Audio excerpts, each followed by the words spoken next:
E se fosse seu filho, seu sobrinho, aquela criança que você ama mais que tudo no mundo, como você se sentiria vendo ela ser humilhada publicamente só por causa da cor da pele dela? Por um momento, imagine essa dor, essa raiva, essa impotência. Agora respira fundo, porque a história que eu vou te contar hoje vai fazer seu sangue ferver. Mas calma, não desiste do vídeo ainda, porque o que aconteceu depois, o que aconteceu depois mudou não só uma vida, não só uma cidade, mas inspirou um movimento que ninguém poderia prever: Boston, Massachusetts. Uma cidade conhecida por suas universidades prestigiosas, por sua história e também por suas cicatrizes quando o assunto é racismo. Mas nossa história não começa com violência, não começa com protestos. Nossa história começa com números, com matemática, com um garoto de 12 anos que tinha um sonho. Marcus Thompson não era um garoto comum. Desde que aprendeu a falar, ele já mostrava uma facilidade impressionante com números. Aos 4 anos, enquanto outras crianças ainda aprendiam a contar até 10, Marcus já fazia multiplicações de cabeça. Aos 6, ele resolvia problemas de álgebra que fariam adolescentes suarem. Mas sabe o que tornava Marcus ainda mais especial? Não era só seu talento com números, era seu coração. Todo sábado, sem falhar, ele ia até a biblioteca pública de Boston ajudar outras crianças com matemática. Crianças que não tinham condições de pagar por aulas particulares.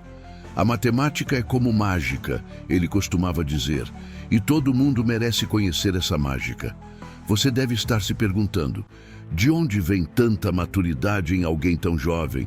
Para entender Marcus, você precisa conhecer sua família. E essa história é incrível. Alexandra Thompson, mãe de Marcus, não era uma pessoa comum. Como juíza federal, ela tinha construído uma reputação formidável. Era conhecida como a Dama de Ferro da Justiça. Não por ser fria ou distante, mas por sua determinação inabalável em defender o que é certo. Mas antes de ser juíza, Alexandra era filha. Filha de um casal que desafiou todos os preconceitos de sua época. O Dr. James Thompson, pai de Alexandra e avô de Marcus, era um físico brilhante. Nos anos 60, quando as universidades americanas ainda resistiam a aceitar professores negros, ele não só conseguiu seu doutorado, como se tornou uma referência em física quântica.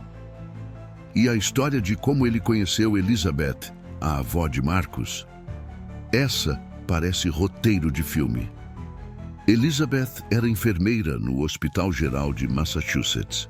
Em 1963, depois de um protesto pelos direitos civis que terminou em violência, James foi levado para lá com um corte na testa. Elizabeth foi quem cuidou dele. Foi amor à primeira vista. Elizabeth sempre dizia a Marcus, mas naquela época, amar alguém de outra cor era praticamente um crime. E ela não estava exagerando. Em vários estados, casamentos interraciais eram ilegais. A família de Elizabeth a deserdou quando ela anunciou que ia se casar com James. Escolhi o amor, ela dizia, e nunca me arrependi. Agora, voltamos para 2025. O Campeonato Nacional de Matemática para Jovens Talentos era o evento mais prestigioso do país para estudantes do ensino fundamental. Milhares de jovens competiam, mas apenas os 100 melhores chegavam à final em Boston. Marcus tinha se preparado por meses. Acordava às 5 da manhã para estudar antes da escola. À noite, depois do jantar, mais 2 horas de problemas matemáticos. Não era só pela competição, era seu sonho. Marcus queria trabalhar na NASA um dia, desenvolver cálculos para missões espaciais. Se eu posso sonhar com as estrelas, ele dizia, por que não tentar alcançá-las?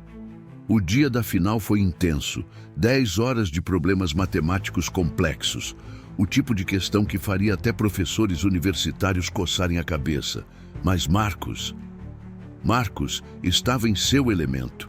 Na última questão, quando metade dos finalistas já tinha desistido, ele encontrou uma solução que ninguém tinha pensado.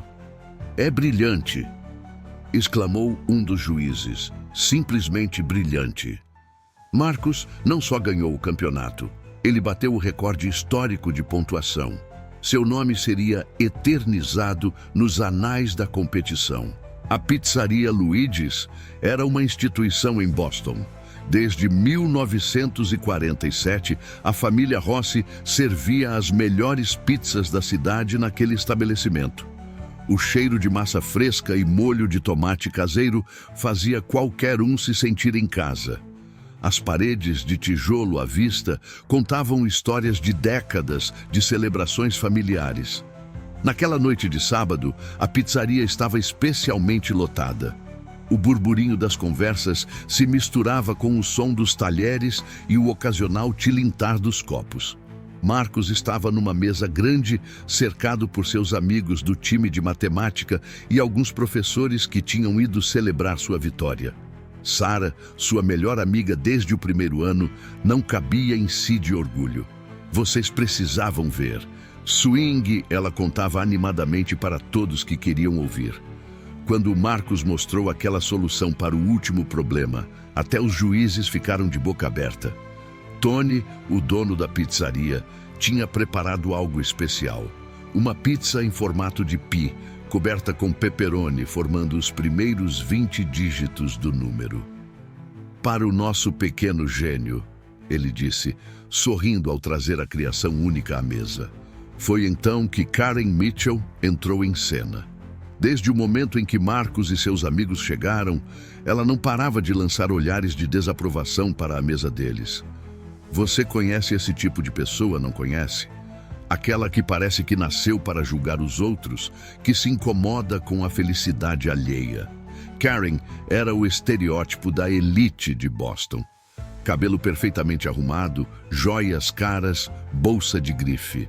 Seu marido, Richard Mitchell, era sócio de um dos maiores escritórios de advocacia da cidade, do tipo que se gabava de seus contatos políticos e seu clube de golfe exclusivo.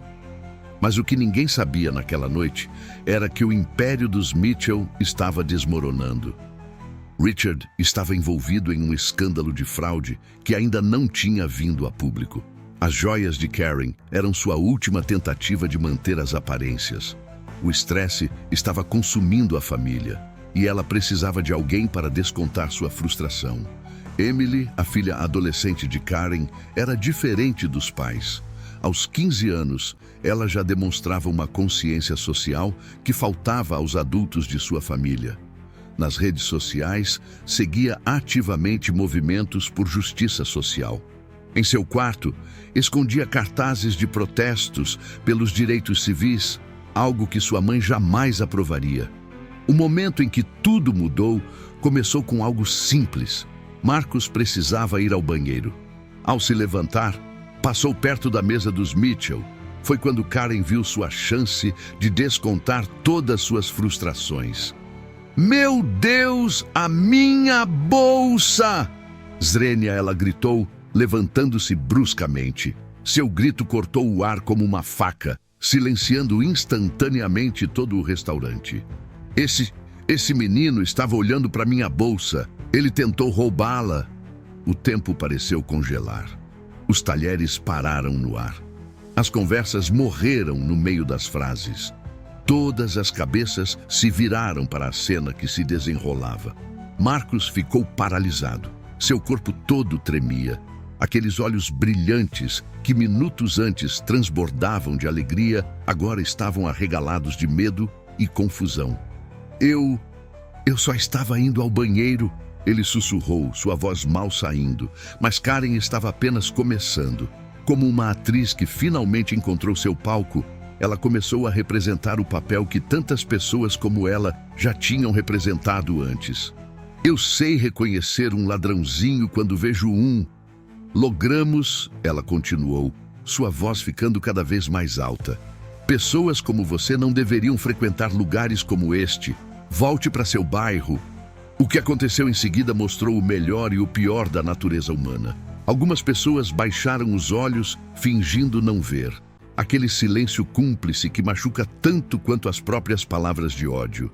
Outras começaram a murmurar entre si, algumas claramente incomodadas, mas ainda sem coragem de se manifestar. Sarah foi a primeira a reagir. Com lágrimas de raiva nos olhos, ela se levantou tão rápido que sua cadeira caiu para trás. "Como você ousa?" Swingueu gritou, sua voz tremendo de indignação. "Ele acabou de ganhar o Campeonato Nacional de Matemática. Ele é o melhor aluno da escola." Os outros amigos de Marcos também se levantaram, formando um círculo protetor ao seu redor. Era uma cena poderosa. Essas crianças, algumas tremendo de nervoso, mas todas determinadas a defender seu amigo. Karen riu. Um riso frio, desdenhoso, que ecoou pela pizzaria. "Matemática? Por favor, deve ter colado nas provas. Gente como ele só sabe fazer coisa errada. Aposto que roubou as respostas de algum lugar." Tony Rossi, o dono da pizzaria, tentou intervir. Em seus 40 anos administrando o estabelecimento, ele tinha visto muita coisa, mas isso era diferente. "Senhora, por favor," ele começou, sua voz calma, mas firme. "Não há necessidade." Mas Karen o interrompeu. "Ou vocês tiram esse menino daqui, ou eu vou chamar a polícia. Meu marido é advogado e vocês vão se arrepender. Vou processar este estabelecimento por permitir que..." Foi nesse momento que Emily, a filha de Karen, não aguentou mais. "Mãe, para! Swinger!" ela gritou, lágrimas escorrendo pelo rosto. "Como você pode ser tão cruel, tão racista?" Com as mãos tremendo tanto que mal conseguia segurar o celular, Marcos digitou uma mensagem para sua mãe. "Mãe, socorro! Uma mulher está me acusando de roubo. Estou com medo." Alexandra Thompson estava terminando uma reunião importante no tribunal quando recebeu a mensagem.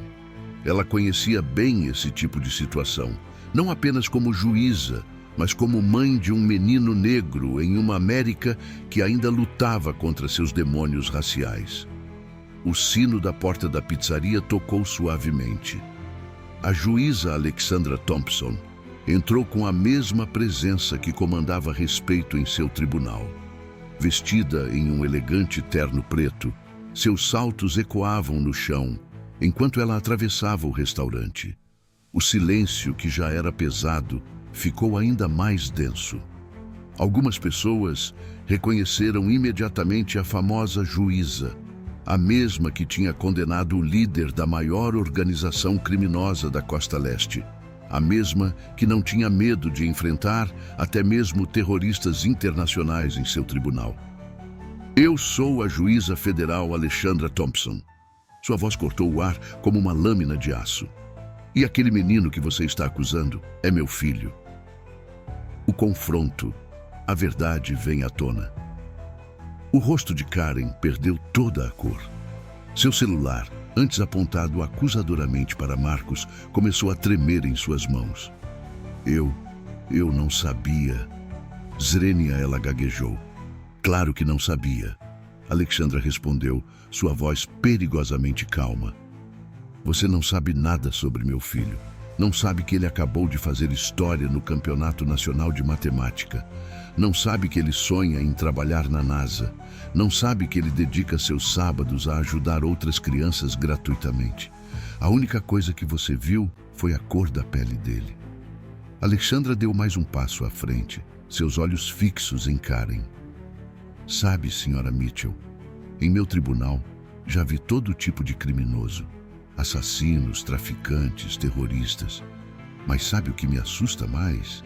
Pessoas como você, que envenenam nossa sociedade com seu ódio, que ensinam suas crianças a julgar outras pela cor da pele." Foi então que algo extraordinário aconteceu. Emily, ainda com lágrimas nos olhos, caminhou até Marcos. "Me desculpa," ela disse, sua voz embargada. "Me desculpa pelo que minha mãe fez. Você não merecia isso. Ninguém merece isso." Virando-se para sua mãe, Emily continuou. Mãe, lembra quando você disse que estava orgulhosa porque eu tirei A+ em matemática mês passado? Foi graças aos vídeos do Marcos no YouTube. Ele ensina matemática online, de graça, para ajudar outros alunos. E você acabou de humilhar a pessoa que me ajudou. O que aconteceu naquela noite na pizzaria Luigi's não ficou apenas entre aquelas 4 paredes. A história viralizou nas redes sociais, mas de uma maneira que ninguém esperava. Emily postou um vídeo emocionante contando toda a história. Hoje eu vi minha mãe ser a vilã, ela disse no vídeo. E pela primeira vez na minha vida, tive coragem de dizer não ao racismo, mesmo que viesse da minha própria família. O vídeo atingiu milhões de visualizações em poucas horas. Matemática contra racismo virou trending topic mundial. Jornalistas começaram a procurar a família Thompson e os Mitchell. Mas o que aconteceu depois foi ainda mais surpreendente. Karen Mitchell desapareceu da vida pública por 2 semanas após o incidente. Quando ela finalmente reapareceu, não era mais a mesma pessoa. Em uma carta aberta publicada no Boston Globe, ela escreveu: "Eu passei minha vida inteira me achando superior. Construí muros ao meu redor, com tijolos de preconceito e argamassa de ignorância. Foi preciso que minha própria filha me mostrasse o quanto eu estava errada para que eu finalmente enxergasse a verdade." Karen começou terapia intensiva. Pela primeira vez na vida, ela estava realmente olhando para seus preconceitos, para sua criação privilegiada, para todas as vezes que tinha julgado pessoas pela cor de sua pele. Enquanto isso, Marcos não deixou que o trauma daquela noite o definisse. Com o apoio de Sarah, Emily e dezenas de outros estudantes, ele expandiu seu projeto de tutoria online. Matemática contra o racismo se tornou um movimento nacional. O conceito era simples, mas poderoso: usar a matemática como uma ferramenta de transformação social. Marcos começou a dar aulas online, não só de matemática, mas também sobre a história de matemáticos negros que mudaram o mundo. Nomes como Katherine Johnson, que calculou as trajetórias para a NASA durante a corrida espacial, e Benjamin Banneker, que ajudou a projetar Washington, D.C. Em 6 meses, o projeto já tinha atingido números impressionantes. Mais de 50.000 estudantes cadastrados, presença em 200 escolas públicas, 500 voluntários dando aulas de matemática, parcerias com 20 universidades. Mas o mais impressionante não eram os números. Era o impacto nas vidas individuais. Como Jéssica, uma menina de 13 anos do Bronx que descobriu seu amor pela matemática através do projeto. Ou Miguel, um garoto de Chicago que hoje sonha em ser professor de matemática. 1 ano depois do incidente, algo ainda mais extraordinário aconteceu. Karen Mitchell se tornou uma das principais voluntárias do projeto. Ela agora dá palestras em escolas e empresas sobre como superar o racismo internalizado. Cada número tem uma história, ela diz em suas palestras. E cada criança, independente da cor de sua pele, merece a chance de contar a sua. Emily e Marcos se tornaram grandes amigos. Juntos, eles criaram uma série de vídeos chamada Conversas Difíceis, onde discutem abertamente sobre racismo, preconceito e como a educação pode ser uma ferramenta de mudança. Hoje, 2 anos depois daquela noite na pizzaria, o projeto Matemática contra o Racismo é estudado em universidades como um exemplo de como transformar trauma em mudança social positiva. Marcos, agora com 14 anos, já recebeu diversos prêmios por seu trabalho, incluindo um reconhecimento especial do Departamento de Educação. Alexandra Thompson continua seu trabalho como juíza, mas agora também dá aulas sobre direito e racismo estrutural em Harvard. O que aconteceu com Marcos, ela diz, é apenas a ponta do iceberg. Mas cada pessoa que mudamos, cada mente que abrimos, é uma vitória. Mas a história não para por aí. O que começou em Boston logo se espalhou para outras cidades. Em Nova York, um grupo de professores criou um programa similar chamado Números Sem Fronteiras. Em Chicago, empresas de tecnologia começaram a oferecer bolsas de estudo para alunos do projeto. Em Los Angeles, celebridades começaram a apoiar a causa. O movimento ganhou tanta força que chamou a atenção do Congresso. Em uma audiência histórica, Marcos foi convidado para falar sobre como a educação pode combater o racismo. Imagine só, um garoto de 14 anos fazendo congressistas chorarem com sua história. O projeto começou a receber mensagens do mundo todo. Uma escola na África do Sul implementou o programa. No Brasil, favelas do Rio de Janeiro começaram suas próprias versões do Matemática contra o Racismo. Na Inglaterra, universidades prestigiosas como Oxford e Cambridge criaram bolsas de estudo inspiradas na iniciativa. E Karen? Bem, ela viajou o país inteiro compartilhando sua história de transformação. Eu era o rosto do privilégio e do preconceito, ela diz em suas palestras, mas aprendi que nunca é tarde para mudar, para crescer, para se tornar uma pessoa melhor. Hoje, o projeto Matemática contra o Racismo é muito mais que aulas de matemática. É um movimento de transformação social que oferece mentoria para jovens negros interessados em ciências, cria oportunidades de emprego em empresas de tecnologia, desenvolve material didático inclusivo para escolas, treina professores para combater o racismo em sala de aula, oferece apoio psicológico para vítimas de discriminação. Marcos, agora prestes a entrar no ensino médio, já recebeu cartas de aceitação antecipada de Harvard, MIT e Stanford. Mas ele diz que seu maior orgulho não são as conquistas acadêmicas, e sim as vidas que ajudou a transformar. Sabe, meu amigo que chegou até aqui comigo, essa história nos ensina algo profundo sobre a natureza humana, sobre como o ódio pode se transformar em amor, como o preconceito pode dar lugar à compreensão, como uma noite de dor pode se tornar o início de uma revolução de esperança. O racismo ainda existe, sim, ainda há muito trabalho a ser feito. Mas cada vez que alguém como você assiste a essa história, cada vez que alguém decide fazer a diferença, cada vez que alguém escolhe o amor ao invés do ódio, bem, o mundo fica um pouquinho melhor. E agora eu quero te fazer um convite para ser parte dessa mudança. Você não precisa criar um movimento nacional ou dar palestras para milhares de pessoas. Às vezes, tudo o que precisamos é ter coragem de nos posicionar quando presenciamos injustiças, educar a nós mesmos e as pessoas ao nosso redor, apoiar iniciativas que promovem igualdade e inclusão, ensinar às nossas crianças que o caráter de uma pessoa não tem nada a ver com a cor de sua pele. Se essa história tocou seu coração, se ela fez você pensar, refletir ou até mesmo chorar, compartilha ela com alguém.